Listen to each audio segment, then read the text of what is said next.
the beleaguered garrison had no opportunity to watch Lady Leiningen's race against death. The ants were climbing the inner bank again. The lurid ring of petrol blazed aloft for the fourth time that day.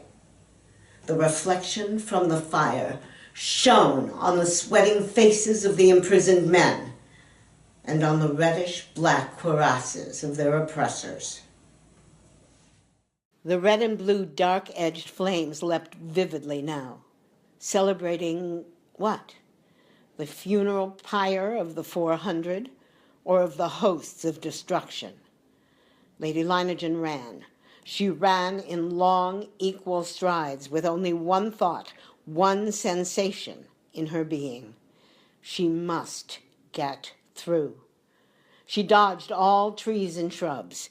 Except for the split seconds her soles touched the ground, the ants should have no opportunity to alight on her. That they would get to her soon, despite the salve on her boots, the petrol in her clothes, she realized only too well. But she knew even more surely that she must and that she would get to the weir. Apparently, the salve was some use after all. Not until she reached halfway did she feel ants under her clothes, and a few on her face. Mechanically, in her stride, she struck at them, scarcely conscious of their bites. She saw she was drawing appreciably nearer the weir. The distance grew less and less, sank to 500, 3, 2, 100 yards. Then she was at the weir and gripping the ant-hauled wheel. Hardly had she seized it when a horde of infuriated ants flowed over her hands, arms, and shoulders. She started the wheel. Before it turned once on its axis, the swarm covered her face. Lady Leiningen strained like a madwoman, her lips pressed tight, if she opened them to draw breath. She turned and turned. Slowly the dam lowered until it reached the bed of the river. Already the water was overflowing the ditch. Another minute, and the river was pouring through the nearby gap in the breakwater. The flooding of the plantation had begun. Lady Leiningen let go the wheel.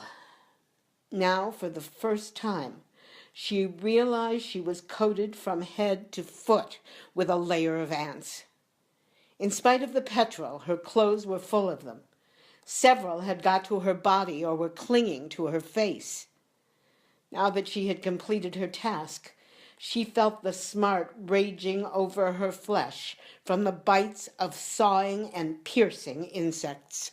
Frantic with pain, she almost plunged into the river, to be ripped and slashed to shreds by piranhas. Already she was running the return journey, knocking ants from her gloves and jacket, brushing them from her bloodied face, squashing them to death under her clothes. One of the creatures bit her just below the rim of her goggles. She managed to tear it away, but the agony of the bite and its etching acid drilled into her eye nerves. She saw now through circles of fire into a milky mist. Then she ran for a time, almost blinded, knowing that if she once tripped and fell, the old Indian's brew didn't seem much good. It weakened the poison a bit, but it didn't get rid of it. Her heart pounded as if it would burst. Blood roared in her ears. A giant's fist battered her lungs. Then she could see again, but the burning girdle of petrol appeared infinitely far away. She could not last half that distance. Swift changing pictures flashed through her head. Episodes in her life. While in another part of her brain, a cool and impartial onlooker reminded this ant-blurred, gasping, exhausted bundle named Lady Leiningen that such a rushing panorama of scenes from one's past is seen only in the moment before death.